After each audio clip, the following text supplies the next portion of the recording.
तुम्हें ऐसा लगेगा कि एस ब्लॉक में तो यूनिवर्सल ब्लू कलर था, यहाँ पे ये जो ब्लू कलर है ये वो एस ब्लॉक का ही है या कुछ और है। और अगर तुमने क्लैरिटी मेंटेन नहीं करी तो फंसने के पूरे चांसेस हैं। अगर मान लो एक ऐसी प्रॉब्लम है जिसमें तीसरे स्टेज के अंदर तुम फंस गए, तुमने सॉल्यूशन देख ली, बना ली, 12 घंटे बाद वापस प्रॉब्लम वही बनाओगे, उसी तीसरे स्टेज के अंदर फंसोगे, क्योंकि ब्रेन ने वो एक्सरसाइज तो की नहीं। ब्रेन ने जहाँ तक एक्सरसाइज करी थी उसे रास्ता याद था, जहाँ पे वीडियो देख ली वहाँ का रास्ता उसे याद नहीं। डिस्प्रपोर्शनेशन रिएक्शन पढ़ रहे, फास्फोरस की या किसी भी इनऑर्गेनिक कंपाउंड की, सल्फर की पढ़ रहे, कार्बन की पढ़ रहे, फास्फोरस की पढ़ रहे, डिस्प्रपोर्शनेशन रिएक्शन। ये रिएक्शन तो हमने पीरियोडिक टेबल के अंदर पढ़ा है ना कि कौन से कंपाउंड देने वाले हैं, यही पार्ट हमने रेडॉक्स रिएक्शन के अंदर पढ़ी है। अब हम इसे वापस जब पी ब्लॉक में पढ़ते हैं और शोर मचाते हैं, नई सी बात है, नई सी बात नहीं है, तुमने पहले उन चीज़ों को सीरियसली पढ़ा नहीं। किसी भी रैंडम से मॉलिक्यूल को उठा के पूछा ये एसिड की तरह बिहेव करेगा या बेस की तरह बिहेव करेगा, लोग क्या रट्टा मारते हैं। भाई रट्टा मारने की जरूरत नहीं है, तुम डिफरेंस ऑफ इलेक्ट्रोनेगेटिविटी देखो, उसकी एप्लीकेशन देखो, उसके ऊपर ये चीज़ है। सो हेलो भाई लोग, क्रेजी फॉर केमिस्ट्री पे आप लोगों का बहुत बहुत स्वागत है। अब आप लोग सोच रहे होंगे कि ये प्राणी कौन है, हमारे शशि सर कहाँ है और ये यहाँ पर कर क्या रहा है। वेल आप लोगों को ये सारी बातें समझ में आ जाएंगी।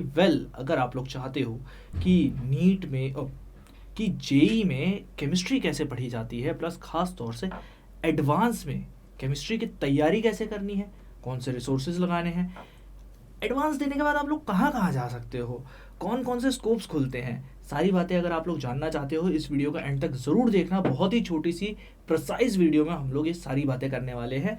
और आप लोगों के शशि सर कहीं नहीं गए हैं, शशि सर यहीं पर है। तो शशि सर आपका बहुत बहुत स्वागत है आप ही के चैनल पे। Thank you.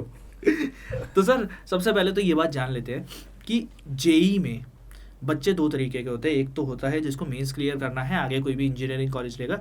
एक होते हैं जो भैया एडवांस क्लियर करते हैं। सबसे पहले मेंस की बात कर लेते हैं। मेंस की तैयारी करने के लिए बच्चे को क्या करना पड़ेगा केमिस्ट्री में? नहीं, मेंस की तैयारी मेडिकल की तैयारी जैसी है, बहुत ज़्यादा एक्सटेंसिव होने की जरूरत नहीं। ठीक है ना। जो लेवल 1 और लेवल 2 के प्रॉब्लम है वो आपने बनानी है। इसका सिलेबस भी वही है जो सिलेबस मेडिकल के अंदर है। एडवांस के अंदर जो चीज़ें रिड्यूस करी थी उसका इम्पैक्ट नहीं है। एडवांस के अंदर आज भी वही सिलेबस है जो पहले था, रिड्यूस होने के पहले। मेंस में हम वही रिड्यूस वाला सिलेबस यूज कर रहे हैं। इस वाली केस में क्या है कि जो एनसीईआरटी के पीछे के प्रॉब्लम दे रखे, इतने आसान प्रॉब्लम जनरली जेई के अंदर नहीं आते, लेकिन एनसीईआरटी के पीछे जो प्रॉब्लम दे रखे उसकी एक अलग सी प्रॉब्लम है। मेजॉरिटी वो प्रॉब्लम है जो AIEEE 2000 से 2005 के आसपास की जो थी, उन्होंने उसको उठा के पीछे डाल रखा है। कुछ को मॉडिफाई करा, ज़्यादा इतना ही करा कि उनके ऑप्शंस निकाल रखे। ये उनकी मॉडिफिकेशन है उनके साइड से। कुछ के अंदर तो ऑप्शन आज भी है। तो तुम्हें इसके बाद जो एग्जाम्पलर है वो करने हैं, और हर एक के रेफरेंस बुक है। जैसे अगर तुम्हें इनऑर्गेनिक केमिस्ट्री करनी है तो जायसवाल की बुक है, आपको जायसवाल की बुक बनानी है। इसके अलावा जो एक दूसरी बुक है प्रभात कुमार की बुक आती है, दोनों बालाजी पब्लिकेशन के। तो प्रभात कुमार के बुक के अंदर भी उन्होंने क्या कर रहे हैं कि लेवल 1 के बाद लेवल 2 के प्रॉब्लम डाल रखे। कॉन्सेप्चुअल प्रॉब्लम उसके बड़े बढ़िया किस्म के। या तो आपके पास इतना टाइम हो कि आप जेडली खुद ही बैठ के पढ़ ले, है ना, इतना टाइम है नहीं। उसने क्या करा कि जेडली की चीज़ों को अपने हिसाब से कंसाइज करके बुक के अंदर इंक्लूड करने की कोशिश करी। तो उस राइटर के हिसाब से जो चीज़ें उसके हिसाब से रेलिवेंट थी उसको उसने एब्जॉर्ब कर लिया, सारी चीज़ें नहीं करी है। आइडियली आपको पढ़ना चाहिए, लेकिन फिर प्रॉब्लम वही है कि दिन के 24 घंटे होते हैं तो आप इतना पढ़ तो सकते नहीं। तो अगर इनऑर्गेनिक करनी है तो जायसवाल है, प्रभात कुमार है। अगर फिजिकल केमिस्ट्री करनी है तो पी बहादुर है। पी बहादुर की 2 किताबें आ गई, न्यूमेरिकल केमिस्ट्री और कॉन्सेप्ट ऑफ फिजिकल केमिस्ट्री। अगर कुछ और ज़्यादा श्रद्धा है तो अवस्थी की बुक आती है, ऑब्जेक्टिव केमिस्ट्री फॉर IIT, आप वो बना सकते हैं। ये जितनी भी किताबें आप बता रहे हो ये सब मेंस वालों को अगर टच करनी है कर सकते हैं, पर ये एडवांस वालों के लिए, ये सारी किताबें एडवांस के लिए है। एडवांस के और लिए। इन्होंने लेवल 1 और लेवल 2 लेवल 3 सेग्रीगेट कर रखा है। आप लेवल 1 पूरा करें और लेवल 2 थोड़ा करके छोड़ दें मेंस के लिए। एडवांस के लिए आपको लेवल 3 भी आखिर तक करना है। हाँ, उन्होंने उस तरीके से उसको डिजाइन करा है, टेलर मेड अप्रोच है उसकी।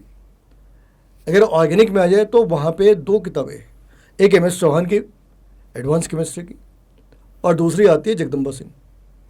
और भी बहुत सारी किताबें हो सकती है, लेकिन हमने 20-25 साल इन किताबों को ही यूज करा है। तो जगदम्बा सिंह में क्या है, पूरी थियोरी है, डिटेल्स थियोरी है। तो जब आप जगदम्बा सिंह बना रहे तो आपको उसके सब्जेक्टिव प्रॉब्लम भी बनानी चाहिए। अगर नहीं बनाई तो तुम्हें केमिस्ट्री की उतनी फील आ नहीं सकती, वो उतना बढ़िया लगना नहीं है। ऐसा लगेगा कि चलो ठीक है, रैंडम से कुछ चीज़ें पढ़ ली। तो उन्होंने बहुत बढ़िया फ्लो मेंटेन करी, डायग्राम वगैरह बना रखा है, फिर लेवल 1, लेवल 2, लेवल 3, फिर सब्जेक्टिव। तो सब्जेक्टिव करना है, अगर तुमने एडवांस करना है तो सब्जेक्टिव तो जरूर ही करना है, मेंस करना है तो उसकी ज़रूरत नहीं। MS चौहान में तो एडवांस के लिए बन रखा है, उन्होंने मेंस की भी निकाली है, मेंस की अलग और एडवांस की अलग। तो इनमें अप्रोच जो बेसिक फ़र्क है जो आप IIT मेंस और IIT एडवांस के अंदर करते हैं, तो सिलेबस के साथ एक चीज़ का और भी फ़र्क है। सपोज अगर मान लो हम बातें कर रहे हैं इनऑर्गेनिक केमिस्ट्री की, S ब्लॉक की, तो अभी वहाँ से तो उन्होंने हटा रखा है, मेंस से हटा रखा है, लेकिन जब भी वो बड़े सिंपल से सवाल पूछ रही थी कि हमने इसको डिजोल्व करा अमोनिया के अंदर, ब्लू कलर आ गई, अब आप कंपाउंड का नाम बताओ, या ब्लू कलर के हो रखे है, एक्स इज अ कंपाउंड, उसको इसमें किया, ब्लू कलर के हो रखे, आप ब्लू कलर के हो रखे है बताओ। हाँ। एडवांस के अंदर वो क्या करते, उसको कोऑर्डिनेशन केमिस्ट्री के साथ जोड़ देते हैं। तुम्हें ऐसा लगेगा कि S ब्लॉक में तो यूनिवर्सल ब्लू कलर था, यहाँ पे ये जो ब्लू कलर है ये वो S ब्लॉक का ही है या कुछ और है। और अगर तुमने क्लैरिटी मेंटेन नहीं करी तो फंसने के पूरे चांसेस है। तुम S ब्लॉक सोच के उसे सॉल्व करके आगे, पता लगा कि S ब्लॉक तो उसकी हेडिंग भर थी, मेन तो वो कॉम्प्लेक्स सॉल्ट के साथ था, और अगर उसे और भी दिल लगी करनी है तो सॉल्यूशन के वांट ऑफ फैक्टर को यूज कर लेगा और कहेगा आप बताओ बेटा क्या होते है। तो लोगों की समझ नहीं आएगा कि ये 11th क्लास की इनऑर्गेनिक है, 12th क्लास की इनऑर्गेनिक है या 12th क्लास की फिजिकल केमिस्ट्री। तो आपको जब आप एडवांस के लिए पढ़ाई करते तो ये भूल जाए कि ये इस वाली चैप्टर में है। हम क्या करते, ये पार्ट इस वाली चैप्टर के अंदर है, ये मेंस तक ठीक ठाक है, एडवांस में ऐसी बेवकूफ़ियाँ ना करें, वहाँ पे सारे बैरियर ख़त्म हो जाते हैं, सभी एक दूसरे के साथ मिल जाते हैं। तो आप ऑर्गेनिक के प्रॉब्लम स्टार्ट करते, प्रोसीड करते हैं इनऑर्गेनिक के फॉर्मेट से और एंड करते हैं फिजिकल केमिस्ट्री में, और ये एडवांस की अप्रोच है। एडवांस मेमोरी बेस्ड हो, 3-4% सवाल आ सकते हैं जो मेमोरी बेस्ड हो, बाकी सभी चीज़ें इस बात को इंडिकेट करती है कि आपकी विजुअलाइजेशन कितनी है, आपने सब्जेक्ट को कितना विजुअलाइज कर रहा है। रट्टा मारे है तो आप एडवांस के लिए फिट ही नहीं है। मतलब 300 में आपको 40-50 नंबर, 100 नंबर आ जाएंगे, इससे ज़्यादा क्या जाना। 100 नंबर भी बहुत बड़ी बात है, 30-40 नंबर आ जाएंगे, उससे ज़्यादा कुछ। ठीक है सर, यहाँ पर सॉरी आपको डिस्टर्ब करूँगा, बट एक सवाल बहुत ज़्यादा इंपॉर्टेंट हो जाता है यहाँ पे कि बच्चों को ये जानना बहुत ज़्यादा इंपॉर्टेंट है, जो अभी 11वीं में है या फिर जो 12वीं में है, जिन्हें अभी भी पता चला कि भैया एडवांस का पेपर भी होता है, हमें देना है। सबसे इम्पॉर्टेंट बात आती है टाइम को मैनेज करते हुए रिस्ट्रिक्टेड रिसोर्सेज के साथ जब वो तैयारी करना शुरू करते हैं, तो पढ़ाई कैसे की जाए, किस चीज़ को ज़्यादा वेटेज दिया जाए, किस चीज़ पर ज़्यादा ध्यान दिया जाए, और क्या ऐसे टॉपिक्स हैं जिन्हें करके हम लोग आगे चल के एडवांस की केमिस्ट्री को पूरी तरीके से घुट सकते हैं। कई लोग ऐसे हैं जो अभी मीम वगैरह में काफ़ी सारी चीज़ें देखते होंगे कि इनऑर्गेनिक केमिस्ट्री ने थोड़ी मतलब IIT पहुंचाना है, ऐसे करके मीम्स बहुत चलते हैं। कोटा फैक्ट्री के वो बहुत मीम्स है, अभी वो पहले चलते थे, अब नहीं चलते। पहले भी खैर क्या ही चलते हुए, एडवांस वाले बच्चों के लिए क्या ही बदला है। तो वही चीज़ कि किस तरीके से पढ़ाई की अप्रोच होनी चाहिए। किताबें तो हमने जान ली, लेवल 1 लेवल 2 के सवाल भी जान लिए, लेवल 3 तक जाता है वो भी देख लिया, बट पढ़ाई करें कैसे, टाइम को कैसे मैनेज करें, एक पूरा दिन अपना कैसे रखें कि बाकी के 2 सब्जेक्ट के साथ साथ इस सब्जेक्ट को इतना टाइम मिल जाए कि भैया कर ले हम लोग ढंग से। नहीं तो जो ड्रॉप आउट बच्चे ना, पहले उसके साथ बात करते हैं, ठीक है, और फिर उसे डाइल्यूट कर लेंगे, तो वो 11th और 12th क्लास के बच्चों के ऊपर एप्लीकेबल है। तो जो 12th पास आउट बच्चे, उसे 2-3 चीज़ें करनी है। सबसे पहले उसे ऑनलाइन मटेरियल से थोड़ा दूर रहना है, ये एक बहुत बड़ी डिस्ट्रैक्शन है। और उसमें दो डिस्ट्रैक्शन है, एक तो आप ऑनलाइन देखते हुए उधर से डिबेट होकर कुछ और भी देख ले जाते, शॉर्ट्स भी देख ले जाते। दूसरी जो सबसे मेजर प्रॉब्लम है, आपने एक प्रॉब्लम देखी, आप उसे सॉल्व कर रहे, थोड़ा स्ट्रगल कर रहे थे, फिर आपको उसके नीचे सॉल्यूशन दिख गया, आपने सॉल्यूशन देख ली। अगर मान लो एक ऐसी प्रॉब्लम है जिसमें तीसरे स्टेज के अंदर तुम फंस गए, तुमने सॉल्यूशन देख ली, बना ली, 12 घंटे बाद वापस प्रॉब्लम वही बनाओगे, उसी तीसरे स्टेज के अंदर फंसोगे, क्योंकि ब्रेन ने वो एक्सरसाइज तो की नहीं। ब्रेन ने जहाँ तक एक्सरसाइज करी थी उसे रास्ता याद था, जहाँ पे वीडियो देख ली वहाँ का रास्ता उसे याद नहीं। तो अगली बार वो फिर से कन्फ्यूज होगा कि आखिर इस रास्ते से आंसर तक पहुँचे कैसे थे। और अगर 24 घंटे 48 घंटे हो गए तो फिर वो कन्फ्यूज हो जाएगा, बी आंसर था या सी आंसर था। तो एडवांस के साथ तो ये खेल हो नहीं सकती। तो आपको क्या करना है, हर एक प्रॉब्लम आखिरी स्टेज तक खुद सॉल्व करना है, कोई वीडियो नहीं देखनी है। तो टेम्पटेशन को अवॉइड कैसे करें, तो उसका तरीका है आप किताबों से पढ़ें, आप ऑनलाइन मटेरियल को छोड़ दें, क्योंकि उसमें मेजॉरिटी केसेस में उसके नीचे सॉल्यूशन दे रखी होती है। आपने सॉल्यूशन देख ली तो ब्रेन ने एक्सरसाइज ही नहीं करा, और उसे पता ही नहीं कि उसे बस इतना पता है कि ये कुछ प्रॉब्लम था, इसका कुछ तो सॉल्यूशन था।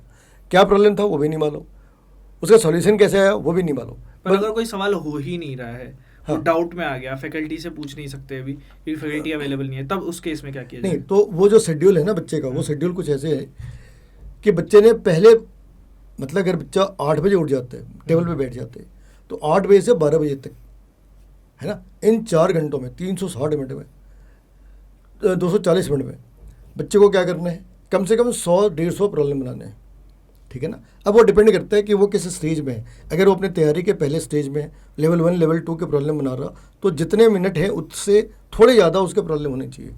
मतलब पहले स्टेज में वो 250-300 प्रॉब्लम बना रही क्या, ये इंपॉर्टेंट चीज़ है, क्योंकि वो मेडिकल या मेंस का बच्चा नहीं है जिसने अभी भी सब्जेक्ट को सीखना शुरू कर रहे। भाई वो सीख चुका है, उसे देखना है उसे याद कितना रहते हैं, वो कितनी तेज़ी से सॉल्व कर पाते हैं। तो पहले 4-5 घंटों में या पहले 4 घंटों में उसने 300 प्रॉब्लम बनाई, उसने पहले 4 घंटों में 300 प्रॉब्लम बनाई क्या, अगर बनाया तो बढ़िया है, और नहीं बनाया तो उसे कोशिश करनी है।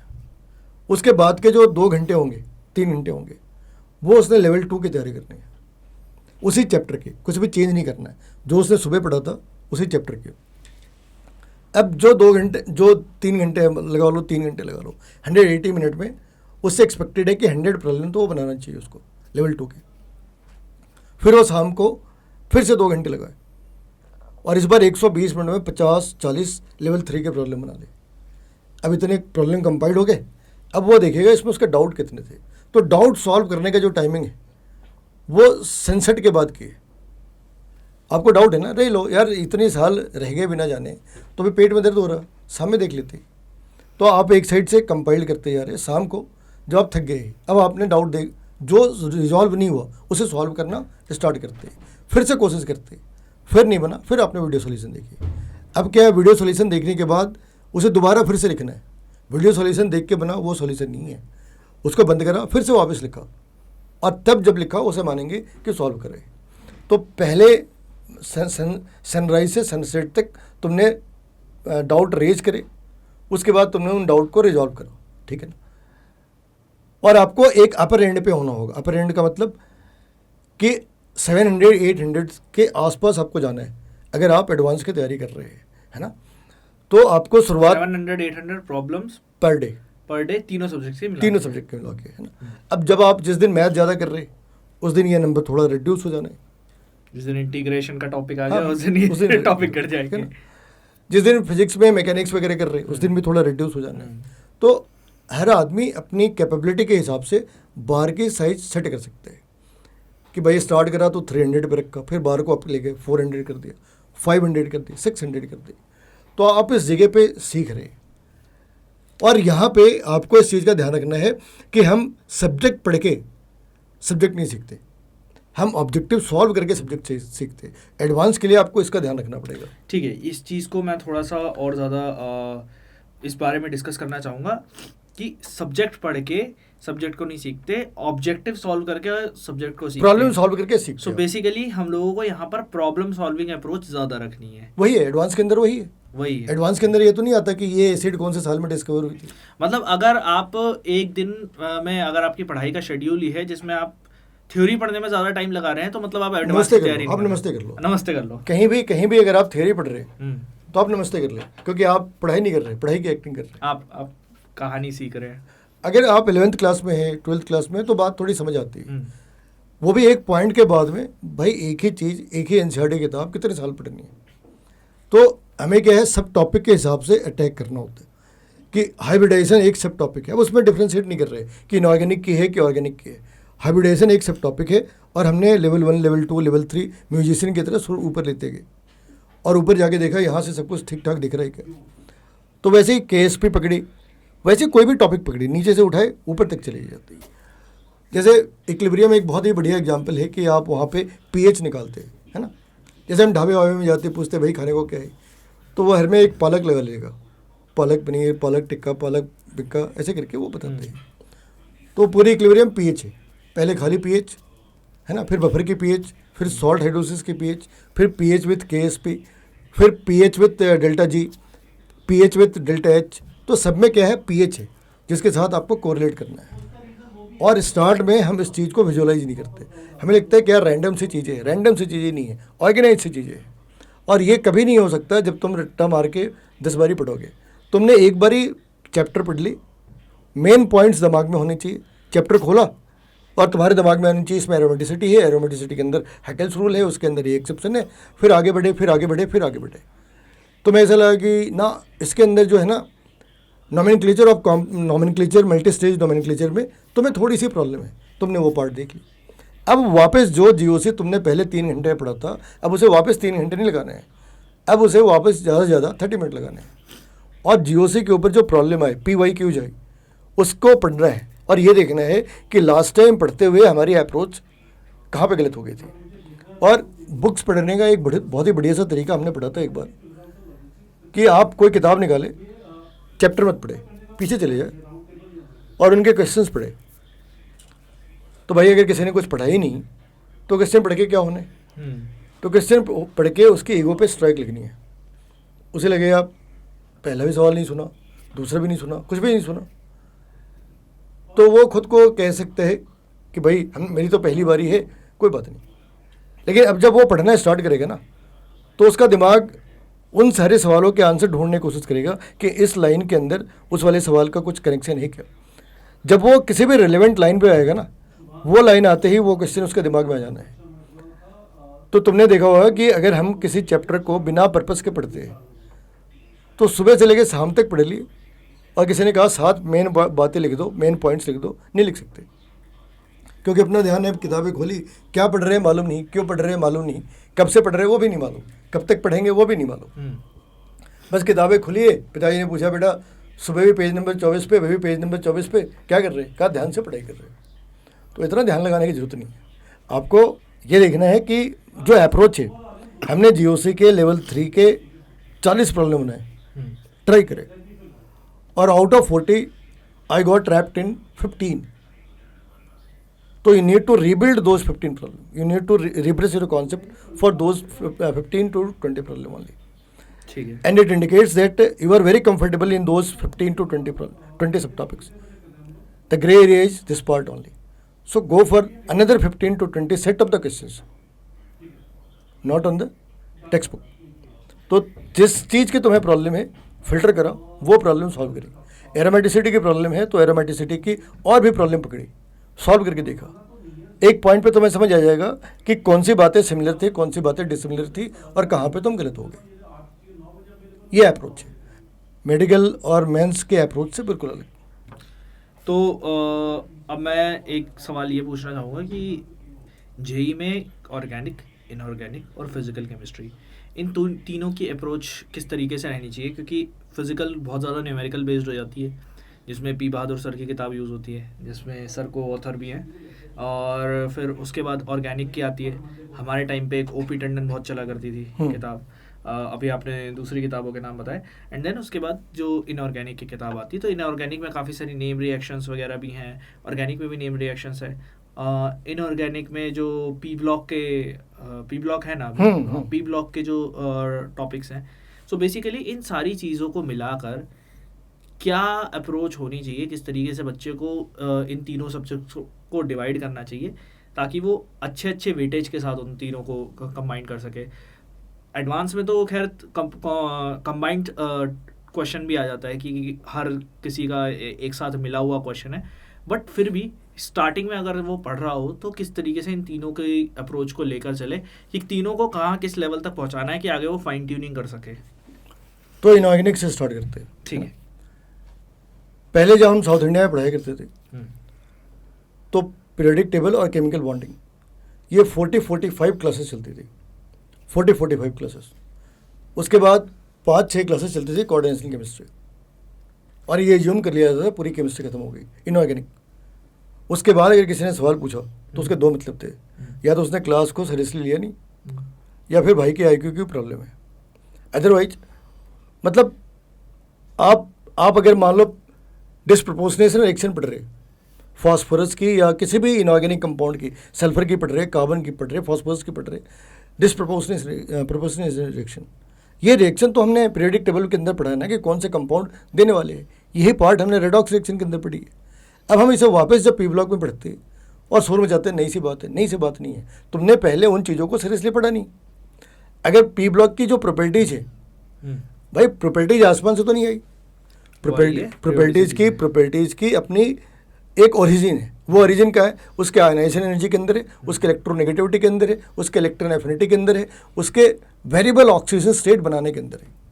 और ये सारी चीज़ें कहाँ पड़ी? केमिकल बॉन्डिंग और पीरियोडिक टेबल में। तो अभी जो डिजाइन करा हुआ है ना, वो क्या करते हैं, टच एंड गो का मामला है, टच करा चलेगी। हम लोग क्या करते थे कि पीरियोडिक टेबल जब स्टार्ट करी इलेक्ट्रोनेगेटिविटी, तो उसके जितने भी एप्लीकेशन पूरी इनऑर्गेनिक केमिस्ट्री में जहाँ कहीं भी है, जिस कोने में भी है, उनको निकाल कर लेकर आया, बताया ये इसके साथ कनेक्टेड है। और बच्चा वो कनेक्शन फील करता है। हाँ हाँ, बिल्कुल सही बात है। हम उसे आइसोलेटेड क्यों पढ़ रहे हैं? अगर हम उसे यहाँ पढ़ सकते तो आइसोलेटेड क्यों पढ़ना चाहते? और जब आइसोलेटेड पढ़ेंगे तो किसी ने बताया नहीं कि इसके पीछे क्या लॉजिक है। ठीक है ना? जैसे एक बड़ी सिंपल सी बात है, जैसे मान लो किसी ने पूछा कि सोडियम हाइड्रोक्साइड बेस क्यों है ना? कोई भी कंपाउंड पकड़ ले, उसे वो बेस क्यों है? अब लोग सोचेंगे भाई इसका आंसर तो फिजिकल केमिस्ट्री में होगा कि ए की वैल्यू क्या है, के बी की वैल्यू क्या है। नहीं, उसका आंसर नहीं है। आंसर ये है कि सोडियम हाइड्रोक्साइड में बॉन्ड कितने हैं? एक सोडियम ऑक्सीजन के बीच की, एक ऑक्सीजन और हाइड्रोजन की बॉन्ड की। क्या सारे बॉन्ड टूट जाने हैं? सारे बॉन्ड टूट गए तो न्यूसेंस क्रिएट हो जाएगा, क्योंकि हमने ये कहा है कि एसिड का मतलब H पॉजिटिव और बेस का मतलब OH नेगेटिव।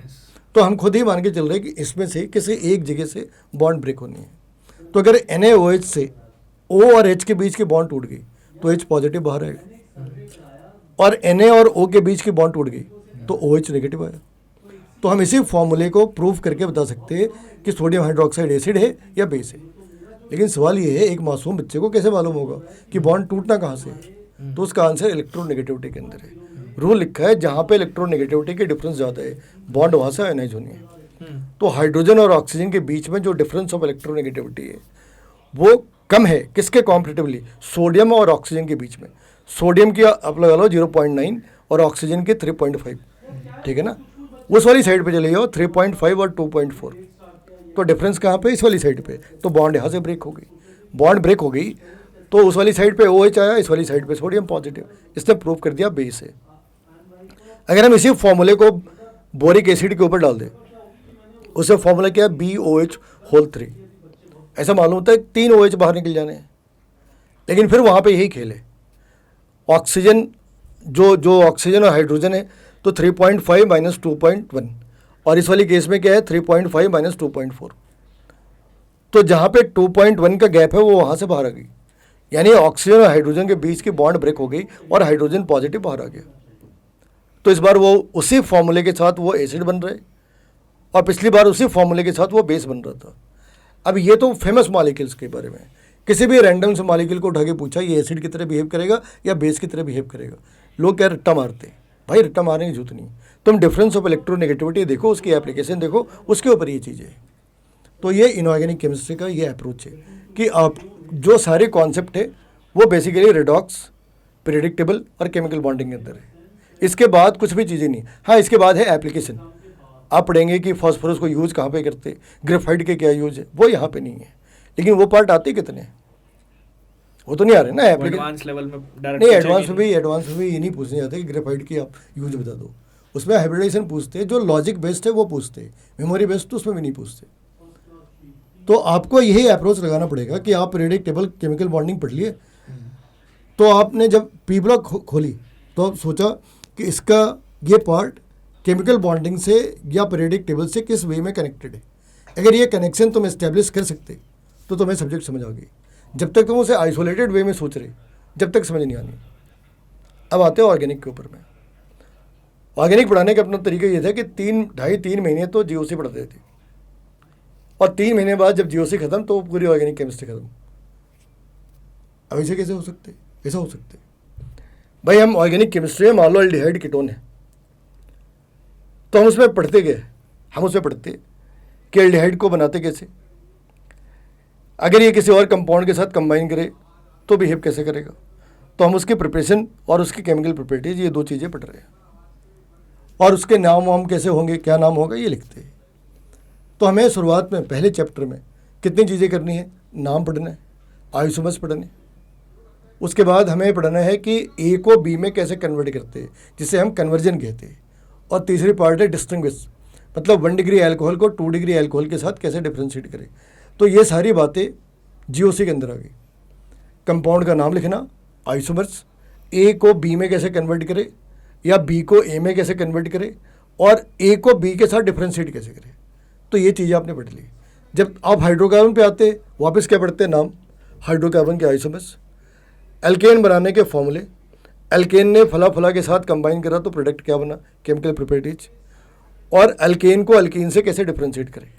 यही जब आप अल्कोहल फिनॉल ईथर में आते, अल्कोहल को फिनॉल से, फिनॉल को ईथर से कैसे डिफ्रेंशिएट करें, अल्कोहल बनाए कैसे, अल्कोहल में ये कंपाउंड डाली उसका रिएक्शन क्या होगा, ईथर में ये कंपाउंड डाली उसका रिएक्शन क्या होगा।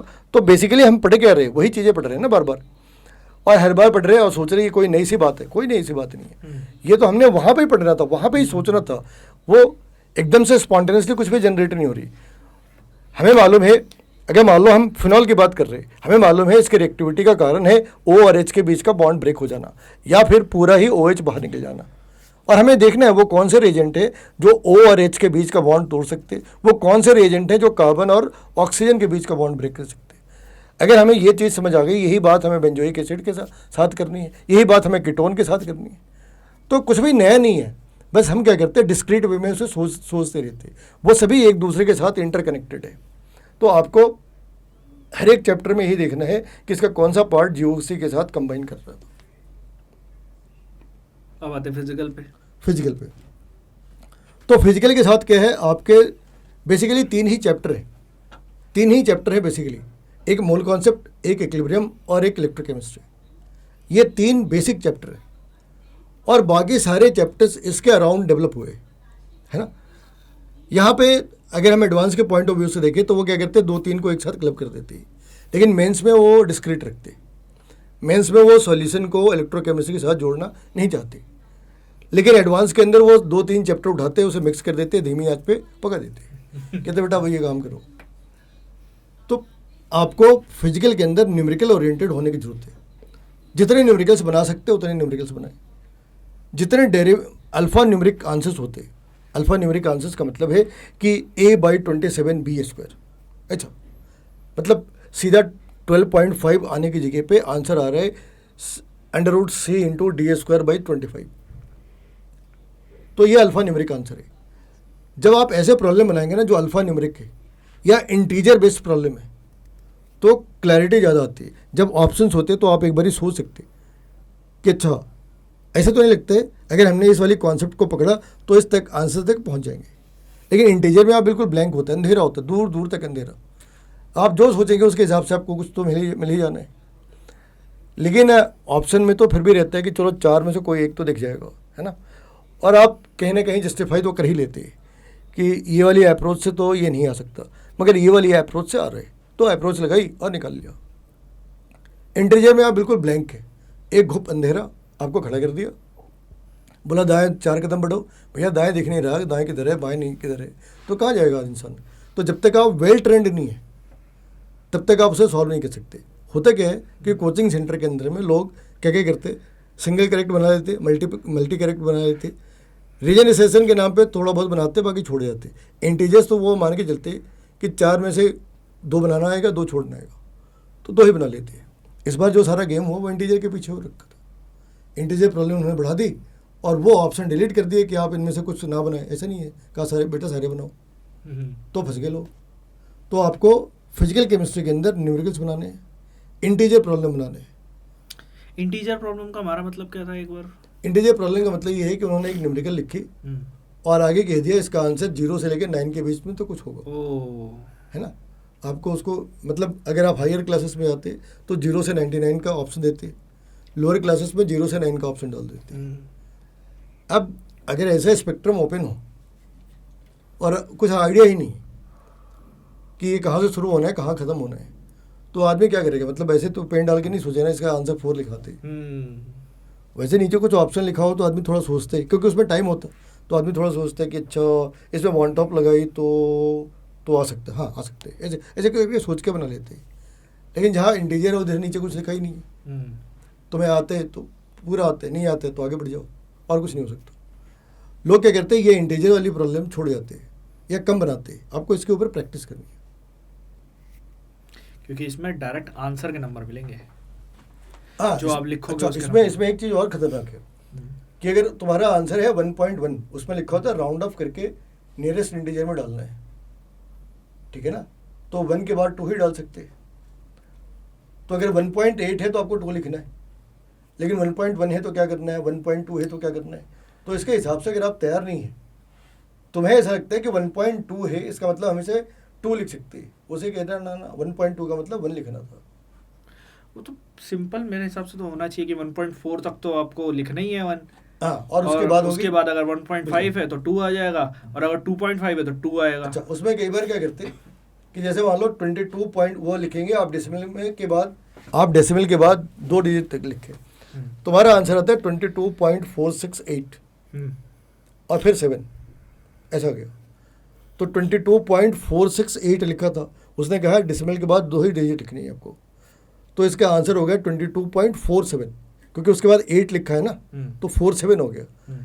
अब बच्चा क्या करता है, उतने प्रेशर में वो इस बात को कैलकुलेट करना भूल जाता, और बदकिस्मती ये है कि अगर 22.46 लिख दिया तो 0 मार्क्स, और 22.47 लिखा तो मार्क्स मिले हैं।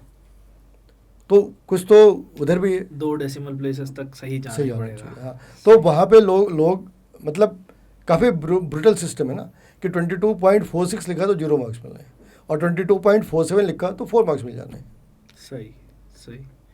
सो आई थिंक हम लोगों ने तीनों सब्जेक्ट के जो ब्रेकडाउन है वो करके हम लोगों ने देख लिया है।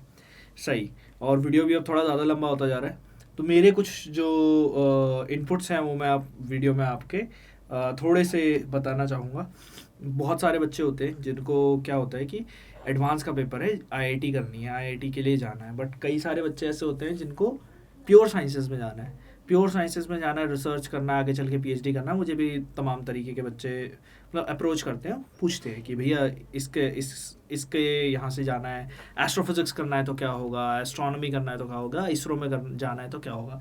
सो बेसिकली छोटी सी चीज़ मेरी तरफ से आपके बच्चों के लिए, अगर आप लोग इसरो में जाना चाहते हैं, इसरो में जाके research as a research scientist जाना चाहते हैं, डायरेक्टली वहाँ पे आप लोग काम करना चाहते हैं, तो एडवांस का एग्ज़ाम देके एक इंस्टीट्यूट है IIST, Indian institute of space science and technologies, वहाँ का फॉर्म भर दीजिए।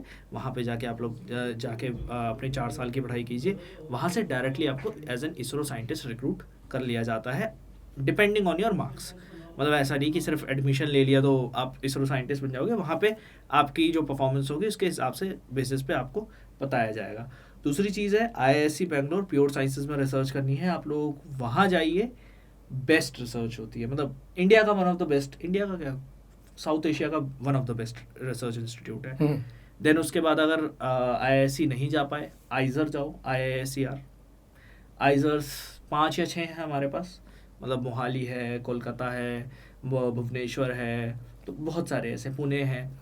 तो इस तरीके से जाके आप लोग क्या है अपना रिसर्च का काम कर सकते हो। तो रिसर्च का सिर्फ ये मतलब नहीं है कि आप दिल्ली यूनिवर्सिटी में चले गए, वहाँ पे 3 साल बिताए, फिर MSc में जाके स्ट्रगल मार रहे हो, फिर वो कर रहे हो। सो बेसिकली ये जो इंस्टीट्यूट होते हैं इनका BS MS प्रोग्राम होता है 5 साल का, 5 साल की पंचवर्षीय योजना, सबसे बेहतरीन, और प्लेसमेंट भी बढ़िया है। आगे चल के रिसर्च करना है, बुला के करवाते हैं रिसर्च, क्योंकि अगर आपने इस तरीके के इंस्टीट्यूट से किया है, और फिर आप लोग बाहर भी जा सकते हैं, तो वो सारी चीज़ें होती हैं। बट मेरी तरफ से आप लोगों के लिए अभी यही है कि जो बच्चे JEE एडवांस वगैरह की तरफ अभी नहीं देख रहे हैं, देखना चालू कर दो, अगर आप लोग प्योर साइंसेज में ढंग की रिसर्च करना चाहते हो। वरना फिर वही होता है कि आप PhD तक इधर उधर ही भटक रहे हो। PhD से मुझे एक चीज़ याद आई कि एक इंसान को PhD के लिए अप्रोच किया था IIT बॉम्बे की तरफ से, क्या नाम था सर उनका? तो यहाँ पे ना एक कमाल ये है कि IIT एडवांस के जो बच्चे होते हैं, हाँ, जितना मेहनत बच्चा करता है ना, फैकल्टी भी उसी प्रपोजल में करते हैं। मेरे जैसे बहुत सारे लोग होंगे जो हर साल गेट का पेपर देते हैं। क्यों? एक मिनट, हर साल गेट का एग्जाम? हाँ, बहुत सारे होंगे। बहुत सारे का मतलब उनके नंबर कम से कम 200-300 तक है पूरे हिंदुस्तान में, है ना। तो हम सबका ये कंसर्न ये है कि अगर एडवांस पढ़ाया और हमें भी एडवांस तक ही आता है, तो मेरे बच्चे का डिफरेंस तो जब वो IIT एडवांस देता है तो ख़त्म हो गया। तो उस डिफरेंस को मेंटेन कैसे करें? तो उसके लिए क्या करते हैं लोग, गेट का पेपर देते हैं केमिस्ट्री का, और जिसके जो सब्जेक्ट है, फिजिक्स वाले ने फिजिक्स का दिया, तो उसकी वजह से क्या होता है 2007 से हम हर साल देते हैं। तो जब बढ़िया रैंक आ जाती तो एक बार IIT मुंबई ने भेजा था, जो पीछे दिख रहा है स्क्रीन पे, अच्छा है ना, 2017 में कहते आ जाओ PhD करते ऑल्टरनेट सोर्स ऑफ एनर्जी के ऊपर में। तो लेकिन अब क्या है, अपनी लाइफ सेट हो रखी है। लेकिन एक मेरा स्टूडेंट था, वो इंडिया से IIT से उसने MTech करा और फिर वो US चला गया PhD करने। तो उसके बाद हमें भी लगा कि नहीं, हमें फिर जाना चाहिए। तो हमने भी उनके जो रिटन टेस्ट वगैरह है वो दिए। तो एक कॉल लेटर आ गई, लेकिन वो पैसे बहुत मांग रहे थे। तो फिर हमने ये जो रिप्लाई है हमने उनको लिखा, हाँ, इट इज़ टू कॉस्टली। हमने ब्लंटली कह दिया, भैया IIT के पास आपसे बढ़िया क्वालिटी है और सिस्टम में करा रहे, तो यहाँ से सब कुछ छोड़कर आपके पास है और फिर आप इतना महंगा बढ़ा रहे। तो ये जो एडवांस का काम है ना, बच्चे को ऐसा लगता है कि बच्चा ही मेहनत कर रहा, उसे नहीं पता कि उसे जो लोग पढ़ा रहे वो भी अपनी लाइफ में जिस टाइम पे बाकी लोग सो रहे होते ना, उस टाइम पे वो अपनी तैयारी करते, वो अपडेट हो रहे होते। और हम सबका, हमारे धंधे में जितने लोग हैं, हम सबका ये कंसर्न होते कि एक एग्ज़ाम के बाद अगर बच्चा और हम बराबर ही हो गए तो मेरे एक्सपीरियंस का क्या होगा फिर। तो उस लीड को मेंटेन करने के लिए लोग हर बार एक नई बार लगाते, उस तक जाने की कोशिश करते, जब उस तक पहुंच जाते तो बार की हाइट और ऊपर कर देते।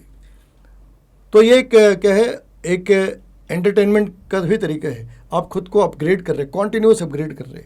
वो ग्लैसफेमी नहीं आती, मतलब होती कि हमने बहुत सीख लिया। जब भी आप बार को ऊपर करेंगे आपको इतनी सी लाइट दिखेगी और समझ आएगा बहुत सारे लोग इसकी तैयारी करते हैं, फिर आप उसमें भी सेलेक्ट होने की कोशिश करते हैं। तो इसमें क्या है कि आप जितना सीखेंगे आप बच्चे को उतना सिखा सकते हैं। इसका उल्टा क्या रहता है, आपको खुद ही नहीं पता तो आप बच्चे को क्या सिखाएंगे, फिर तो आप उसके काउंटर क्वेश्चन से चिढ़ जाएंगे। तो इसलिए फैकल्टी का भी एग्ज़ाम देना बहुत ज़रूरी है। उसे समझ आता है कि एग्ज़ाम हॉल में बच्चे की एक्चुअल प्रॉब्लम क्या होती है। हम लोग जब गेट का पेपर देते हैं 3 घंटे बैठते हैं जब, तो मालूम होता है यार टीचर जो ये लाइनें स्किप कर जाते हैं या ये जो कहता है तुम इसे सॉल्व कर लेना, वो कितना ज़रूरी होता है। क्योंकि यहाँ पे तो हम उसे थोड़ी कह सकते हैं यार हमने इतना बना लिया, अब तुम सॉल्व करके देख लो क्या आंसर आ रहा है। हमें तो आखिरी डिजिट तक बताना है कि इसका आंसर क्या है। वो नहीं कह सकते कि ऐसे ऐसे कर लिया, ऐसे ऐसे कर लिया, अब आंसर निकाल लो, ऐसे नहीं होता। वहाँ पे हमको जवाब दे के आना है। हाँ, हमें फाइनल तक पहुँचना है, आखिरी स्टेज तक और आंसर मार्क करके आना है। और ये तभी होता है जब आप खुद एक स्टूडेंट के माइंडसेट में होते हैं। सही। तो सर PhD की बात करी तो है आपके दिल में अभी PhD करने का? बच्चे सेट हो जाए तो करना, बच्चे सेट हो जाए। एक बच्चा आपका JEE कर रहा है और एक नीट की तैयारी कर रही है लड़की। सही। तो ये थी यार हम लोगों की वीडियो आज की। तो थोड़ी लंबी हो गई है, बट जो क्रक्स था वीडियो का, एडवांस वाले बच्चों को ये समझाना कि भैया पढ़ाई करनी है कैसे, और मेन से क्यों अलग हो। दूसरी बात यह है, अगर आप एडवांस का पेपर कर ही रहे हो तो कौन कौन से और ऑप्शन है आप लोगों के पास। दूसरा, फैकल्टी को भी भाई कितना अपडेट होना पड़ता है, तो वो चीज़ भी एक थोड़ी आप लोगों को बताने की कोशिश है कि भाई ऐसे ही नहीं बैठते एडवांस के फैकल्टी। एडवांस का फैकल्टी बनना ही अपने आप में एक बहुत बड़ा चैलेंज होता है, और उसे मेंटेन करना और भी मुश्किल, बहुत मुश्किल होता है। क्योंकि हर साल IIT तो अपना पेपर बना के वो तो क्या, कौन सी IIT सर जो चैलेंज लेके बनाती है कि हमारा पेपर सॉल्व करके दिखाओ? वो तो बहुत सारे, खड़गपुर भी है, IIT खड़गपुर भी है, चेन्नई भी है, तो दोनों के अपने तरीके। वो चैलेंज करके बनाते हैं, हमारा पेपर सॉल्व करके न्यूमेरिकल सॉल्व करके दिखाओ। तो वो है कि जब आप वो फैकल्टी के पास लेके जाओगे तो फैकल्टी के पास जवाब तो होना चाहिए, नहीं तो कह देगा मिस प्रिंटिंग है। हाँ, नहीं तो